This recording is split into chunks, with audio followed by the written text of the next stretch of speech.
All right, your first knife disarm. Once again, back to my talk earlier in the belt. Anytime a person pulls a weapon, your best defense is don't be there. Run. Get out of the way. If you can't do that, put an obstacle between you and the person with the weapon. If you can't do that, there's no obstacle available, you can't run for whatever reason, you then defend yourself. Blades are very scary. There is a good chance you will get cut when you're defending yourself against a knife. Knives are very quick and they're very lethal.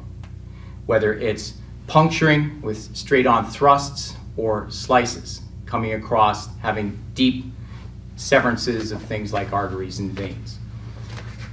With the blade itself, and in dealing with the blade, if at all possible, I don't want to expose the inside of my arms to that blade, because on the return action of his blade, I run the risk of cutting my arteries and veins. Remember, they're on the inside.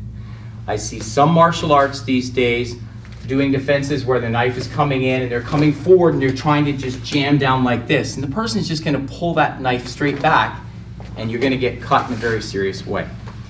Okay, so keep that in mind as we're doing these defenses. Divert, seize, control, disarm. Get that knife going away from you by redirecting it and moving your body out of the way. Two things at once. Divert. Seize. You want to get that knife, you want to control it, and then take it away. Do not worry about punching and beating this guy up and leaving that knife unattended. Okay? So here we go on the first one. Thrusting steel is a stab into your stomach in this scenario. All right. So I'm actually in a fighting position at this point because I see he's got a blade and he's ready to stab me. So as he comes in to stab, I'm actually going to step back off angle and I'm going to use the back of my arm sliding across my center line like this to guide it away. All right, so that's the beginning of the divert. Now, one of the problems with a thrust is people don't just do this and stand there and hold their arm up. They do this, where they jam you a bunch of times. So we have to also think about that. So as I'm in this position and he's coming to stab, when I'm diverting, this palm will come up and lift his arm up here, palming his elbow to hyperextend. So it's a lot tougher for him to pull his arm back because I'm forcing it to go in that direction. But I still have to control this knife. So as I do this, my hand will turn over, all right? So a little slow action here, guide it away. Here's the guide away. Now, to stop him from pulling that knife back, I'm gonna palm, and as I palm, I push down hard against his arm this way. That's going to potentially hyperextend the elbow. Notice that I'm starting the process of seizing the weapon, all right? So I divert, this is the beginning of seize. Slide my hand down so I have two hands on the handle of the weapon as I cross behind. I break down with his arm being straight across my shoulder and snap his elbow. That should loosen the grip. From here, it allows me to take the knife in my right hand. I lift his arm up in the air, cat up, and I use the knife itself. Notice I have a reverse grip.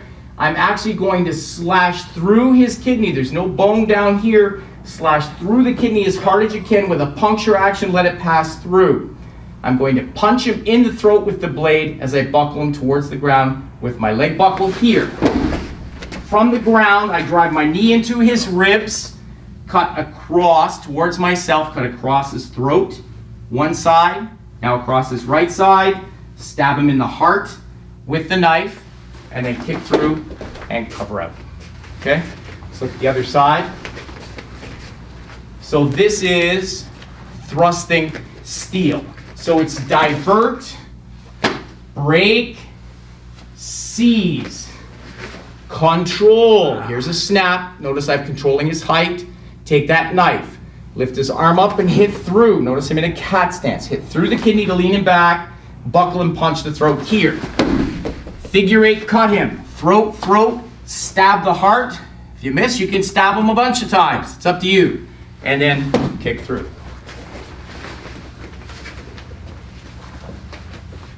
It's a pretty serious response. I know that. This guy had a weapon.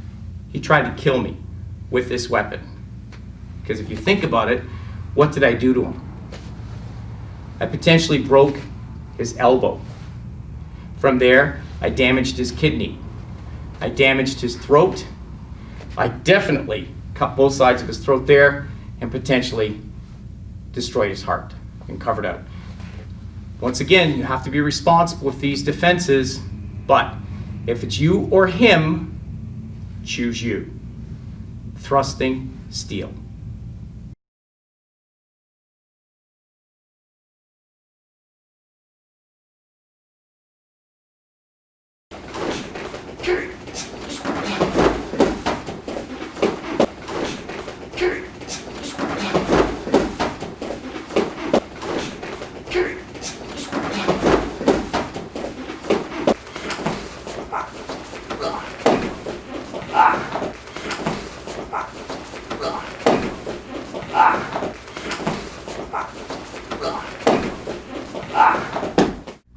If you're interested in learning more about what we do, please visit our website, www.kenjuteinternational.com, where you too can get involved with Kenjute's online learning program from anywhere in the world.